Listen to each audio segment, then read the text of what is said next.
Halo semuanya, perkenalkan nama saya Odilia Falo, mahasiswi semester 5 kelas D, Prodi Pendidikan Guru Sekolah Dasar, Fakultas Keguruan dan Ilmu Pendidikan Universitas Nusa Cendana. Pada video kali ini saya akan membahas tentang karakteristik dan prinsip pembelajaran bahasa Indonesia di sekolah dasar. Nah, yang pertama-tama perlu kita ketahui bahwa pembelajaran itu sendiri. Pembelajaran merupakan bantuan yang diberikan oleh pengajar kepada peserta didik. Nah, sedangkan pembelajaran bahasa Indonesia sendiri merupakan proses di mana peserta didik melakukan sesuatu kegiatan kebahasaan, baik di sekolah maupun di masyarakat, tentunya dengan bantuan dari seorang pengajar atau guru. Nah, kita masuk pada karakteristik pembelajaran bahasa Indonesia.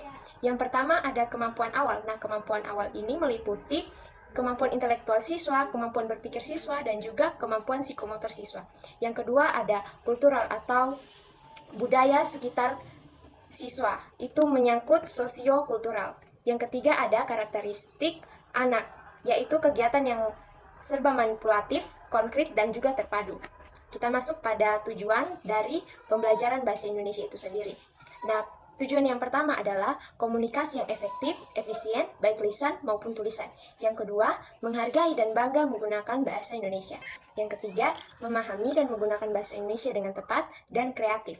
Yang keempat, menggunakan bahasa Indonesia untuk meningkatkan kemampuan intelektual dan kematangan. Yang kelima, menikmati dan memanfaatkan karya sastra untuk memperluas wawasan peserta didik. Dan yang terakhir, menghargai dan membanggakan sastra Indonesia sebagai budaya intelektual manusia. Setelah kita membahas pengertian pembelajaran bahasa Indonesia, tujuannya, dan karakteristiknya, kita akan masuk pada ruang lingkup pembelajaran bahasa Indonesia di sekolah dasar.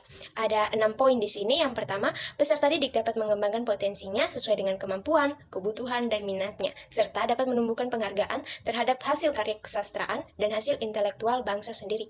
Yang kedua, guru dapat memusatkan perhatian kepada pengembangan kompetensi bahasa peserta didik dengan menyediakan berbagai kegiatan berbahasa dan sumber belajar.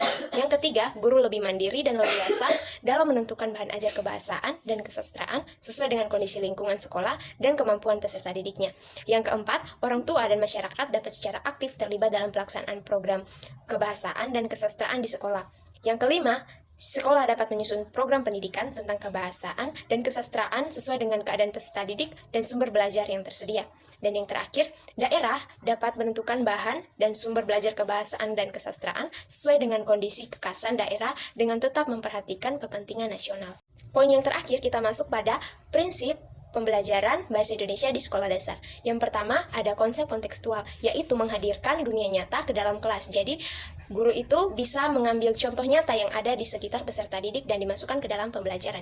Yang kedua, integratif. Integratif artinya penyajian materi pembelajaran bahasa Indonesia itu dilakukan secara terpadu. Dan yang ketiga, fungsional, yaitu pembelajaran itu harus dikaitkan dengan fungsinya. Dan yang terakhir, apresiatif, artinya menyenangkan. Jadi pembelajaran bahasa Indonesia itu harus dirancang semenyenangkan mungkin agar peserta didik dapat belajar dengan baik. Sekian materi yang dapat saya jelaskan, kurang lebihnya saya mohon maaf. Terima kasih, semoga video ini bermanfaat.